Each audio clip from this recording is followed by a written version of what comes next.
하나님 말씀 로마서 13장 8절에서 14절까지 교독하겠습니다. 로마서 13장 8절에서 14절입니다. 257조. 오늘은 12월 11일 목요일 아침입니다. 12월 11일자 본문 로마서 13장 8절에서 14절까지 말씀 교독합니다. 피차 사랑의 빛 외에는 아무에게든지 아무 빚도 지지 말라. 남을 사랑하는 자는 율법을 다 이루었느니라.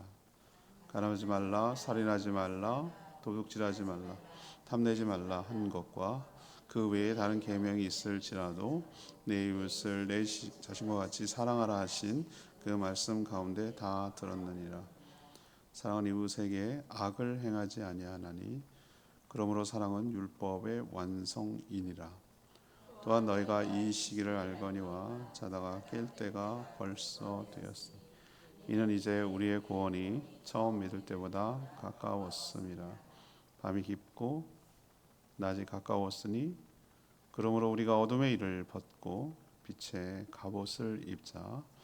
낮에와 같이 단정히 행하고 방탕하거나 술 취하지 말며 음란하거나 호색하지 말며 다투거나 시기하지 말고 오직 주 예수 그리스도로 옷 입고 정욕을 위하여 육신의 일을 도모하지 말라. 아멘. 오늘의 키워드는 단정입니다. 오늘 전체적인 줄거리를 요약하면 이런 것입니다. 성도는 사랑의 빛 외에는 아무에게든지 아무 빛도 져서는 안 됩니다. 이웃을 사랑하며 사는 자는 율법을 다 이루었습니다. 사랑은 율법의 완성이기 때문입니다. 성도는 주님의 재림 그리고 심판을 의식하면서 살아가야 합니다. 그때가 가까워졌기 때문입니다. 어둠의 일을 벗어버리고 빛의 갑옷을 입으라고 권면합니다. 밤의 일을 버리고 낮처럼 단정하게 지내라고 말합니다. 주의 옷으로 입으라고 권면하고 촉구하는 내용이 오늘 전체적인 줄거리 내용입니다. 오늘 질문은 이것입니다. 성도의 참된 삶은 무엇입니까? 성도의 참된 삶은 무엇입니까? 먼저 8절에서 10절까지 첫 번째 단락 일문단입니다. 이웃을 사랑하며 살아가야 합니다. 이것이 성도의 참된 삶입니다. 이웃을 사랑하며 살아가야 합니다. 사도 바울은 계속 하나님의 은혜로 구원받은 성도가 어떻게 살아가야 하는지 12장부터 쭉 설명하고 있죠. 오늘 본문은 이것입니다. 먼저 사랑의 빛 외에는 아무에게든지 아무 빚도 지고 살지 말아라, 이런 의미입니다. 여기서 빚이란 무슨 금전적인 채무, 우리 1차적인 의미는 그렇게 다들 해석하잖아요. 빚졌다 이렇게 말하잖아요. 금전적인 채무만을 말하는 것이 아닙니다. 비유입니다. 은유이기도 하고요. 사랑의 빛이라고 하잖아요. 사랑의 빛. 우리는 사실 모든 살아있는 생명은 사랑을 먹고 사랑에 힘입어서 살아가는 것이에요. 여러분 그거 아시죠? 아기가 태어나고 그 존재 자체도 사랑으로 생겨났고 사랑으로 태어났고 사랑으로 보살핌을 받습니다. 한순간도 사랑이 없으면 생존할 수가 없어요. 그러면 스스로 걸어다니고 살아가는 성인은 괜찮은 거 아니죠. 사람들이 왜 힘들어하고 어려워하고 그러냐면 사랑이 고파서 그러는 거예요. 기가 막히게 자기를 사랑하는 쪽으로 자기는 따라가게 돼 있어요. 자기를 더 사랑해 주는 쪽으로 사람은 모이고 가고 거기에 붙게 돼 있어요. 살아있는 모든 것이라고 말했을 때 식물도 마찬가지예요. 우리도 화초나 이런 걸 키워보면은 전부 다 주인의 사랑을 보살핌을 받는 것은 싱싱하고 오래가고 잘 되지만 방치하고 놔두고 내버려 두는 것은 오히려 더 위험합니다. 모든 살아있는 것은, 근데 사랑은 어디서부터 출발합니까? 하나님은 사랑이시라. 모든 사랑의 출처와 근원, 태양계에서 모든 빛이 태양으로부터 나와가지고 모든 생명체가 그 에너지를 힘입어서 살아가듯이 모든 사랑은 출처는 하나님으로부터 나와서 우리에게 흘러 모든 것이 강물이 흘러 이렇게 적시듯이 우리에게 흘러 수도가 저수지에서 쫙 퍼져나가서 각 가정으로 돌듯이 모든 사랑은 흘러서 우리에게 미치기 때문에 우리가 숨쉬고 살고 살아가는 것이죠. 그 사랑 어디까지가 리미티드 한계입니까? 없어요. 어떤 것으로도 측량할 수가 없어요. 근데 하나님께 영원토록 갚지 못할 사랑의 빚을 우리가 지고 살아간 것이죠. 이것저것 잘 떠나서 이 땅에 생명으로 존재하는 것뿐만 아니라 거듭나서 주의 백성으로 주의 자녀로 천국 소망과 부활의 믿음을 가지고 살아갈 수 있게 해준 구원의 은총만 가지고도 충분히 감당 못할 사랑의 빚을 진 셈이죠. 어떤 사람이 이렇게 말해요. 어차피 다 갚지 못하니까 그냥 모른 척하고 뻔뻔하게 살아가도 되는 것이 아닌가. 그건 정말 사랑의 빚이 뭔지를 모르는 사람의 행태겠죠.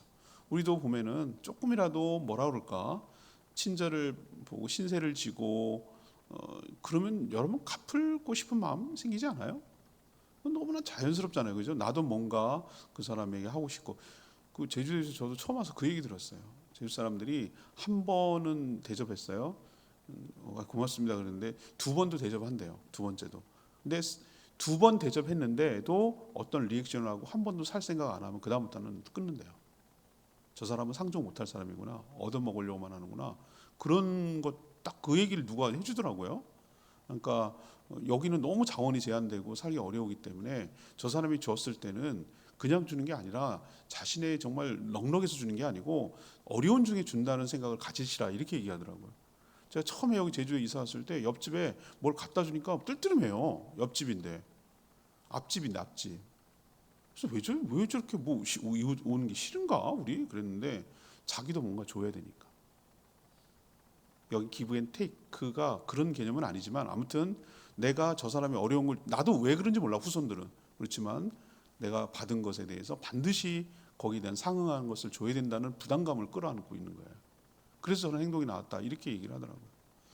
자, 사람 사는 사이에도, 인간관계도 내가 어떤 신세를 졌으면은 당연히 갚고 싶은 마음이 드는 건 마찬가지예요. 그건 사람도 아니에요. 그런 것도 은혜도 모르면은. 우린 전부 다 은혜 갚는 얘기 많이 하잖아요. 전래동화 보세요. 은혜 갚은 호랑이, 은혜 갚은 까마귀, 은혜 갚은 두꺼비, 다 은혜 갚았다고 그러잖아. 동화를 안 읽으셨나 보다. 예. 저희 교회에서 88박스 이번에 귤 88박스가 여러분 따가지고 직접 해서 해가지고 올라간 거예요, 정말. 어떤 형식으로든지 저희 목회와 저희 교회에 그 은혜를, 쉽게 말하면 은혜를 끼친 분들, 그것도 추려서 그 정도예요. 만약에 그냥 진짜 인간적으로 하면 100박스도 넘어요. 그런데 그거 다 제해버리고 진짜 실질적으로 도움을 준 분들만 추려가지고, 예를 들면은 뭐 이번 여름에 단기 선교팀이 왔다. 그럼 고맙잖아요. 자기 시간 내고 물질 내고. 그러면은 이때를 추억하면서 같이 모여가지고 한번 드시라고 한 버스 모이는 거예요. 또 잘 먹었다고 또 연락이 옵니다. 그런 거, 그렇게 전 최소한 뭐라 그럴까, 우리가 어떤 은혜를 입었으면 거기에 대해서 반응을 하고 싶은 그런 마음을 갖는 것이 아주 자연스러운 거예요. 다 갚지 못해요. 우리가 받은 거에 비해서 턱도 없어요. 부족해요. 그렇지만 다 1대1로 상응한, A를 받았으니 A-를 줘야 된다, 이런 1대1의 상가 등가 법칙에 따르지는 않더라도 뭔가 그 보답하고 싶은 마음이 있는 게 그게 정상이라, 이 말이에요. 사랑을 받은 사람의 정상적인, 그래서 사랑을 받기도 하고 줄 줄도 아는 사람이 건강한 자아를 가진 사람이라고 말하잖아요. 그래서 전 하나님, 인격체이신 하나님과도 마찬가지라고 생각을 하는 거예요. 하나님께 이 진빚, 도저히 갚을 수 없는 사랑의 빚을 그럼 어떻게 갖고 싶은 마음이 들잖아요. 그럼 하나님께 의도해요. 하나님을 찬양하고 하나님께 영광 돌리고 하나님의 기쁨으로 살아가고 싶어요. 근데 그 하나님의 기쁨으로 살아가는 게 뭐냐는 거예요. 어떻게 하나님의 기쁨이 되지? 그것은 바로 여러 가지 중에 하나가 다른 이웃을 사랑하며 살아가는 것이에요. 왜? 저 다른 사람은 또 다른 하나님의 자녀이고 나의 형제이기 때문에 그렇습니다. 부모님을 기쁘시게 하는 방법은 굉장히 다양해요. 맛있는 거, 우리 장인어른 샌베가자 좋아한다고 요즘 사다 드렸더니 우리 지금 자매들끼리 난리가 나서 자꾸 어르신 그것만 준다고, 언니는 주지 마라, 그래도 얼마나 산다고 그러냐, 뭐 이러고 갖고 다 자기가 부모님을 사랑하는 표현 방법이 다 달라. 그거에 대한 의견 차이지 아무것도 해주지 말자 이런 개념은 아니잖아요. 느낌 아시죠? 뭐 부모님을 필요한 공양을 하고 물질을 주고 뭐 필요한 거 사다 드리고 고쳐주고 뭐 그런 거 해주는 것도 효도. 근데 부모님이 진짜 좋아하는 건 뭔지 아세요? 자기가 한 배에서 난 형제 자매들이 우애 있게 서로 사랑하면서 서로 챙겨주면서 그렇게 살아가는 걸 보는 것이 흐뭇하고 좋아요. 그 느낌 아시겠어요? 그게 제일 부모로서 기쁨. 저도 두 아이를 키워보니까 남매인데, 남매가 현실 남매라 그러잖아요. 엄청 싸우거든요. 대부분의 우리 드라마나 보면 엄청 싸워요. 근데 얘는 좀 특이해. 얘네들은 정말 둘이 그 뭐라 그럴까, 우애가 좋아요. 나이 차도 거의 연년생이라 18개월 차니까 연년생이라 다름없거든요. 그런데 잘 지내는 모습이 그렇게 좋더라고. 그래서 제가 우리 부모님 생각한 거예요. 뭘 부모님이 기뻐할까? 그럼 제가 큰 장남인데 내가 할 수 있는 건 많이 없어요. 그런데 그냥 뭐 축하해주고 챙겨주고 내가 할 수 있는 거 그냥 그거라도 좀 해야 그 나도 기쁘지만 또 2차적으로는 뭐죠? 부모님이 기쁘시잖아요. 그게 효도지. 간접적인 효도지. 직접적으로 다이렉트 효도하는 것도 있지만 간접적으로 기쁨이 되어주는 것이, 은혜를 입은 부모님이 은혜를 어떻게 다 갚습니까? 말도 안 되는 거. 못 갚아요. 나를 낳고 키우고 한 그걸 어떻게 갚냐고. 날 키워주고 가르쳐주고 먹여주고 한 걸 평생 갚아도 못 갚습니다. 못 갚아요. 못 갚는데 그러면 내가 그 못 갚으니까 나 몰라, 이게 아니라 뭔가 하고 싶은 것 중에 하나가 형제 자매들끼리 우애 있게 지내는 거예요. 제가 비유를 적절히 들었습니까? 그렇다면 우리는 어떻게 되는 겁니까? 하나님의 그 못다한 사랑, 그 갚지 못할 사랑을 어떻게 다 갚겠어요? 그 방법이 뭐냐? 다른 지체들, 다른 형제들을, 이웃을 사랑하며 살아가는 것이 그 사람을 위한 것도 되지만, 그렇게 함으로 인해서 주님께 보답하고 사랑의 빚을 갚고 주님의 기쁨으로 살아가는 것인 줄로 믿습니다. 왜 우리를 구원하셨을까요? 왜 우리를 형제자매라고 했을까요? 왜 그리스도 안에서 형제자매로 막 만들어 주셨을까요? 자녀로 왜 삼아 주셔서 형제로 관계를 만들어 주셨을까요?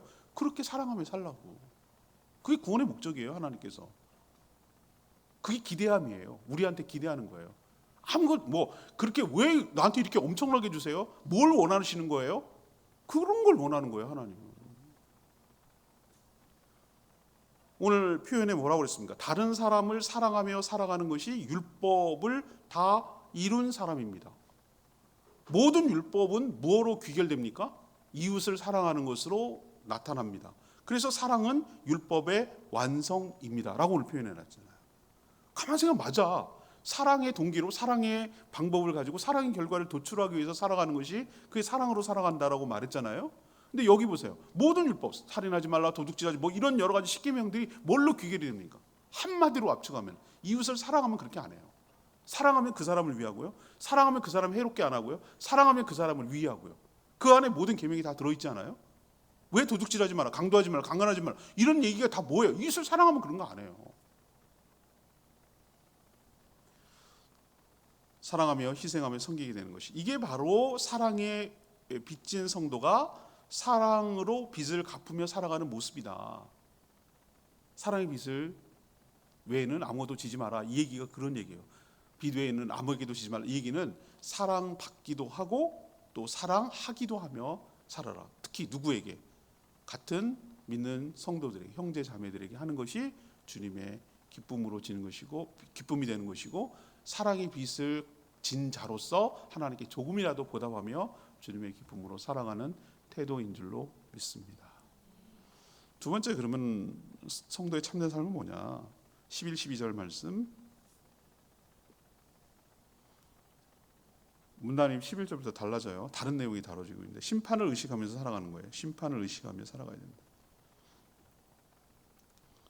시기적으로 이게 구원의 여러 가지 단면을 얘기하는데, 제가 생명의 삶 여러 번 같이 했을 때 구원을 우리 인간적인 표현으로 하면 과거, 현재, 미래가 다 들어있다고 그랬어요. 과거는 이미 옮겼느니라, 사망의 생명으로 옮겼느니라 하는 것은 이미 끝난 얘기예요. 끝난 얘기. 구원을 이루어가라는 얘기는 현재형이고, 여기는 미래형이에요. 여러분 시기가 알겠지만 자다가 깰 때가 벌써 되었습니다. 우리의 구원이 처음 믿을 때보다 가까워졌습니다. 가까워졌다는 얘기는 지금 미래 얘기잖아요. 미래 얘기가 지금 점점 다가오고 있다, 그런 얘기잖아요. 그러면 예수 그리스도께서 왕으로 또 심판주로 이 땅에 다시 재림하셔서 모든 악을 심판하고 일소하고 지옥에 쳐놓고 우리를 부활시켜서 영접함으로 우리를 또 다른 세계, 하나님의 세계 천국으로 인도하셔서 그가 왕이 돼가지고 그가 직접 친히 공의와 사랑으로 통치하는 나라가 이루어질 때 최종 완성되고 끝이 나는 것이죠. 그때가 점점 뭐예요? 가까워졌다는 거예요. 그러니까 주의 재림과 심판이 가까워 왔다. 그걸 의식하라는 얘기예요. 근데 우리는 우주적 종말이고 전체적인 얘기도 돼요. 우리 개인도 마찬가지잖아요. 우리 한 사람 생명이 언제 어떻게 될지 아무도 모르잖아요. 우리 장담할 수 있습니까? 나 요즘 젊은 애들도 이거 알잖아요. 젊은 애들도 그렇게 참 어이가 없어 보이잖아요. 우리는 그런 일이 뭐 한 70, 80 넘은 노인이나 생긴 줄 아니요. 가까이 있어요. 의외로 별의별 일이 사람이 생겨나잖아요. 하나님 때가 되면 데려가는 거지. 그걸 어떻게 우리가 막겠습니까? 개인적인 종말도 있어요. 점점 죽음으로 가까워 가고 있죠. 우리는 시간이 지나감에 따라서 처음보다는 가까워지는 거죠. 그래서 오늘 뭐라고 촉구합니까? 12절에 밤이 깊고 낮이 가까웠으니까 새벽녘이 됐다 이거죠. 점점 동력이 터온다 이거예요. 깜깜한 밤이 지나가고.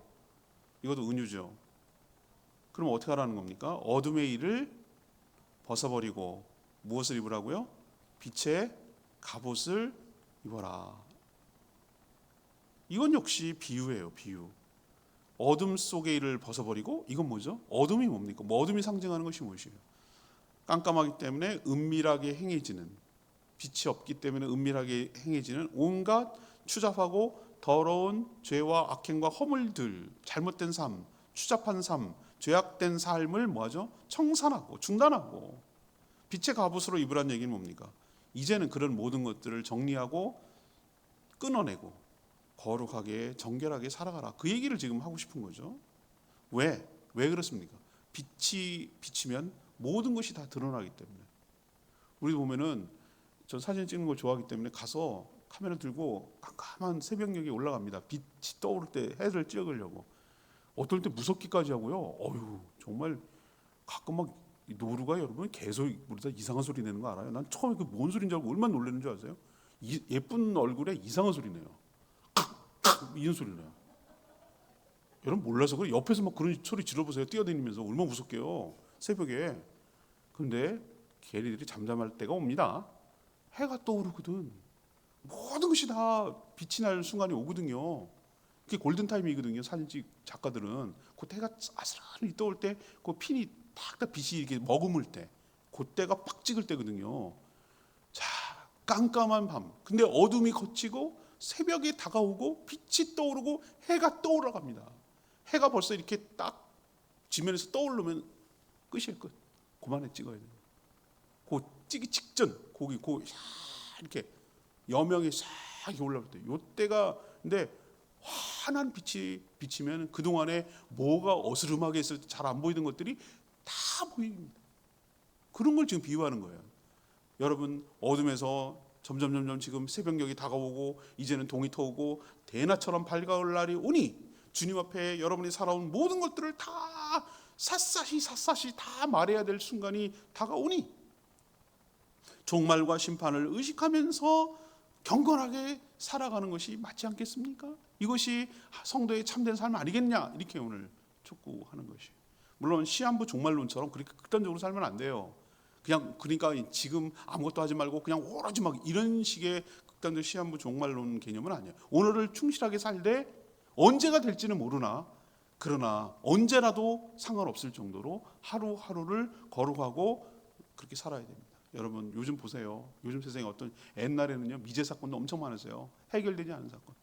요즘은 그거 잘 잡아냅니다. 거의 뭐 하도 수사 기법이 많이 발달해 가지고 다 찍히고 다 나오고 다 나와요. 과거에 옛날에 했던 게 다 드러나잖아요. 요즘 세상 그거 겁나지 않으세요, 여러분들? 아니 세상도 그럴진데 하나님 앞에 뭘 숨기겠냐고요. 영혼을 사는데 시간 많아요. 하나하나 일일이 나의 일생을 다 이 태어날 때부터 조사할 거라니까. 다 그 찍어가지고 내 눈으로 본 것처럼 찍어 내 눈으로 본 거지. 자 여기 스톱 폴스 해가놓고 자 이 대목에서 네가 왜 그랬는지 말해보라는 순간이 온다고. 편집 안 나면. 그러니까 회개해야 되고 하나님께 진심으로 뉘우쳐야 되고 그걸 편집해야 돼. 편집. 하나님의 기억에서 사라지게 해야 돼. 그리고 정말 건건하고 정결하게 살아야 하나님 앞에 섰을 때 부끄럽지 않지 않겠어요? 이게 바로 성도의 참된 삶인 것 기억하시고, 심판을 두려워하며 벌벌 떨라는 얘기가 아니라 하나님 앞에 서야 될 날이 온다. 그거를 하나님이 고백해야 될 일이 반드시 온다.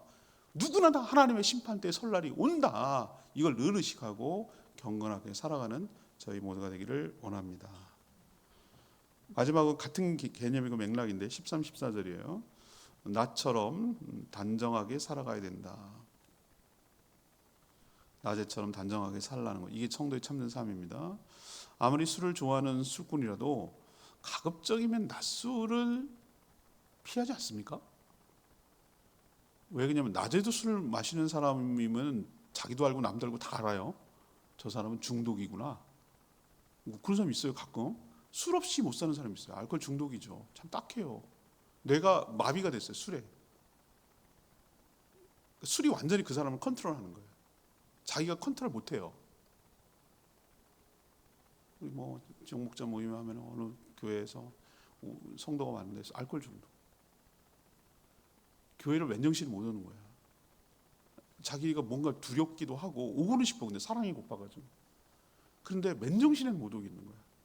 그러니까 술 먹고 오는 거야.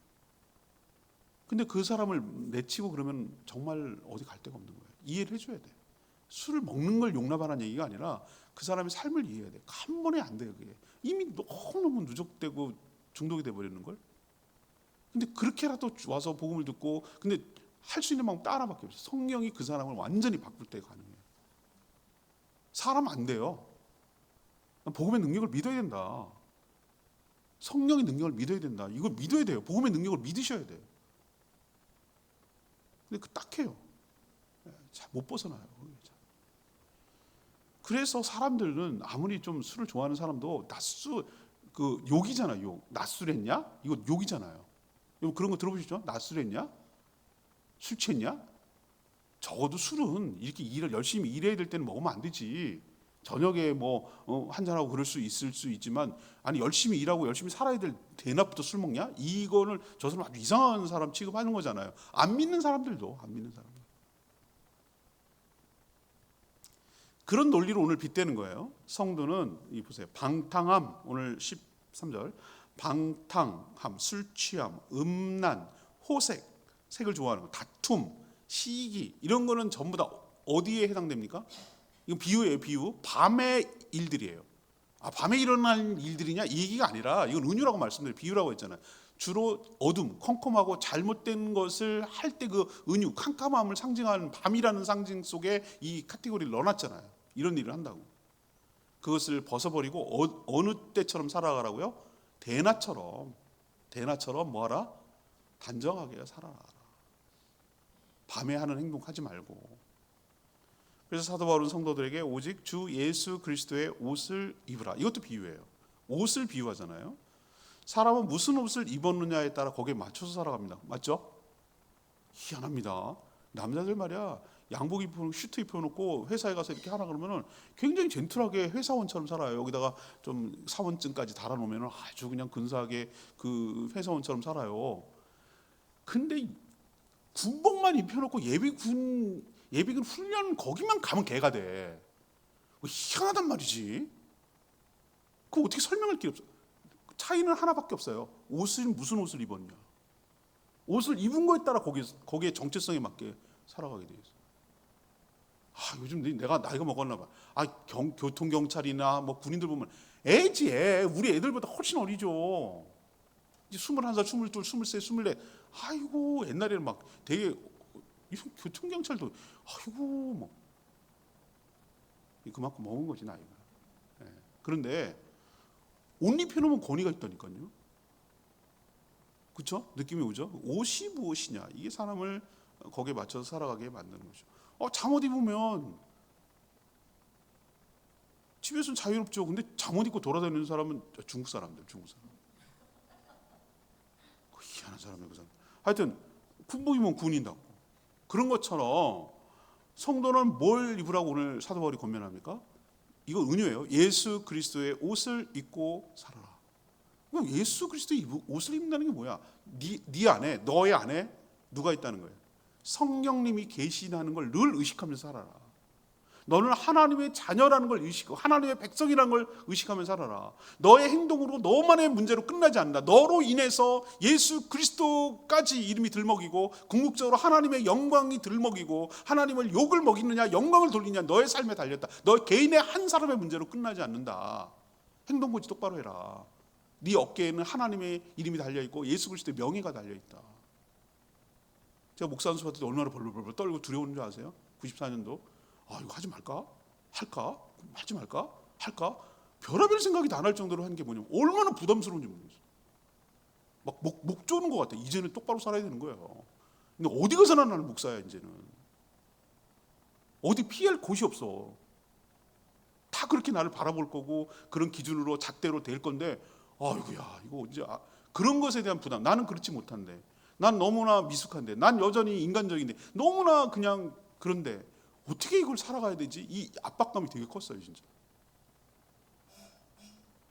뭐 여전합니다만 지금 와서도 여전히 부족하고 여전히 연약합니다만 그래도 조금씩 하나님께서 사람 만들어 가시는 거 보면은 하나님 은혜가 감사하고 귀하죠.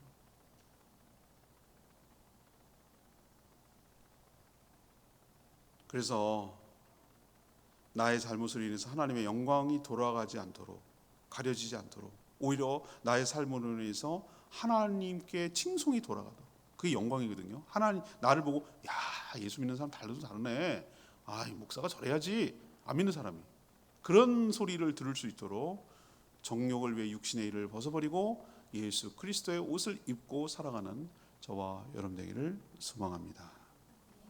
오늘 세 가지 얘기했어요. 오늘 레마의 말씀 좀 8절 말씀 피차 사랑의 빛 외에는 아무에게도 아무 빛도 지지 말라. 남을 사랑하는 자는 율법을 다 이루느니라. 아까도 얘기했지만 한 성도가 한 생명체가 존재하기 위해서는 하나님의 사랑 그리고 먼저 믿은 다른 성도들의 사랑이 있기 때문에 가능한 것이에요. 우리도 아이들 큰 거 보면은 중요한 것은 어쨌든 이 아이들이 평생 동안 교회를 떠나게 하면 안 돼요. 그게 중요해. 철딱성이 없어도 괜찮아. 지금은 뭐 중학생 애들이 뭐한테 난 그래서 걔네들 어쨌든 붙어 있기만 하게 하려고 하는 게 목표예요. 어쨌든 교회에 붙어 있으면 돼. 그러면은 나중에 크면 자연스럽게 신앙이 생기고 들어가요. 꼬맹이들 무조건 사랑으로 이렇게 챙기고 해가지고 교회에서 그냥 자기의 삶이 교회로 중심으로 이루어지게 하면 돼요. 뭐 얘가 막 복음을 알고 막 뭐 알고 그건 나중에 가면 차차 알게 돼. 진짜 중요한 것은 교회를 좋아해야 되고 교회 안에서 살게 하고 교회에서 관계를 맺게 하고 그 안에서 살게 하면 되는 거예요. 그냥 같이 호흡을 하고 나의 삶의 중심이 교회에 있다는 것을 인식합니다. 그래야 그리스도의 사랑과 하나님의 사랑을 먹고 자라기 때문에 그러는 거예요. 자, 그럼 우리는 전부 다 사랑에 빚진 사람이에요. 그럼 어떻게 갚을까? 묘하게도 사랑의 빚은 갚아가도 다 갚을 수 없어요. 어디까지 갚아야 되는 경계가 없어요. 그래서 평생 빚진 자의 심정으로 살아가요. 빚진 자 아시죠, 여러분? 빚 다 접으셨죠? 빚 졌을 때 얼마나 부담돼. 이거 빨리 갚아야지 내가 자유롭게 되고 좀 마음이 홀가분할 것 같은데 그래서 뭔가 계속 갚으려고 노력하잖아요. 그런 것처럼 내가 어마어마한 사랑의 빚을 졌으니 나를 사랑해 준 분에게도 1차적으로 리액션 할 수 있지만 또 다른 사람에게 사랑을 흘러가거든요. 부모님께 받은 사랑은 부모님께 되돌려 줄 수도 있지만 내리사랑이라고 어떻게 가나 했더니 자녀들에게 가더라고요. 자녀들에게 흘러내려가는 거예요. 그런 것처럼 누군가를 사랑을 받은 것을 누군가를 흘려보내면서 살아갈 때 모든 계명을 지키고 완수한 것이다. 그래서 오늘 내가 사랑할 자가 누군지를 살펴보시고 사랑을 실천하며 살아가는 저와 여러분 되기를 소망합니다. 오늘 세 가지 얘기했어요. 뭐 얘기했습니까? 질문이 뭐였어요? 성도의 참된 삶이란 게 뭐냐를 이제 질문을 걸고 첫 번째는 뭘 했습니까? 이웃을 사랑하며 살아가는 것. 두 번째는 심판을 의식하면서 살아가는 것. 세 번째는 나처럼 단정하게 살아가는 것. 이게 바로 성도의 참된 삶인 걸 기억하시고 오늘 이렇게 살아가는 저와 여러분 되기를 원합니다. 이게 오늘 주님 주시는 말씀이에요. 오늘 말씀 붙들고 기도하기 전에 찬양지 463장 찬양집 463장 아까 불렀죠? 부르고 기도하겠습니다. 주님 다시 오실 때까지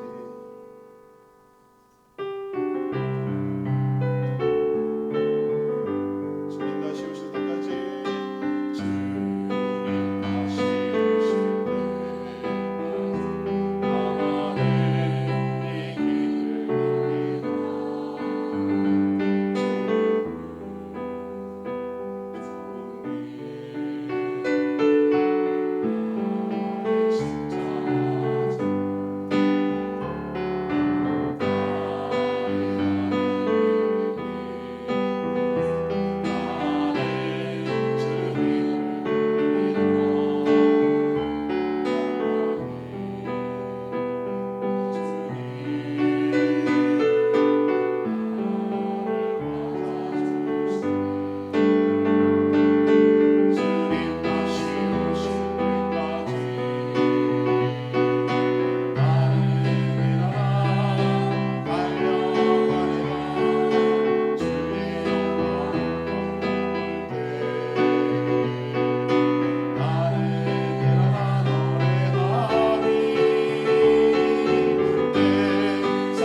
염세주의가 아니에요.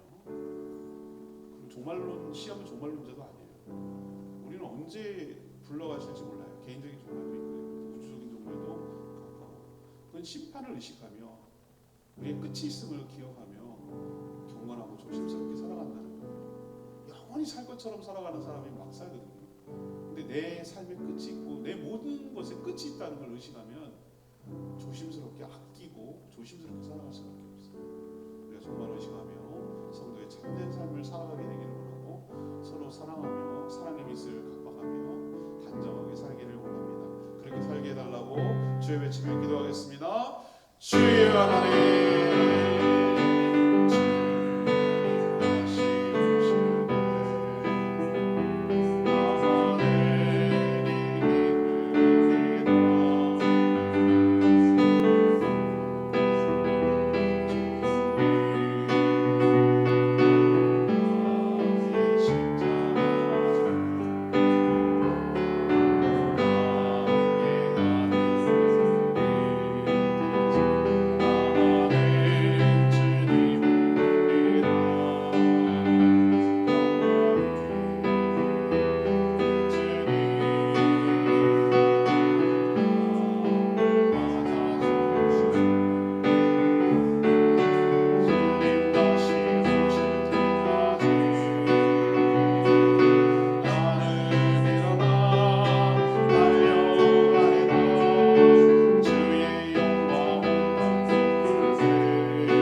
하나님, 제가 하나님의 사랑과 여러 성도들의 사랑에 빚을 져서 지금 여기에까지 살고 있음을 고백합니다. 평생 갚아도 다 갚지 못할 빚이지만 사랑을 받은 것처럼 저희도 이웃을, 형제를, 성도를 사랑하며 살아가겠습니다. 사랑하면 모든 율법이 완성한 것인 줄 압니다. 점점 주님의 재림과 심판이 가까웠음을 실감합니다. 그러니 이제 밤에 행하던 모든 악행을 다 버리고 대낮에 살아가듯 단정하고 거룩하게 살아가게 하여 주시옵소서. 예수 그리스도의 옷을 입고 살게 하여 주시옵소서. 주의 백성임을 한시도 잊지 않고 내 어깨 위에 예수 그리스도의 이름이 하나님의 명예가 달려 있음을 기억하고 모든 육신의 일을 버리고 경건하고 거룩하게 살아가는 저희 모두가 되게 하여 주시옵소서. 오늘도 간구하는 기도 들어주시고 주님과 동행하는 복된 하루 살게 하옵소서. 주님께 모든 것 맡기옵고 예수 그리스도의 이름으로 축복하며 기도합니다. 아멘. 오늘 하루도 주의 은혜 가운데 살아가는 복된 하루 되기를 축복합니다. 음악 틀어드릴 테니까 충분히 기도하고 오늘 하루 시작하시기 바랍니다.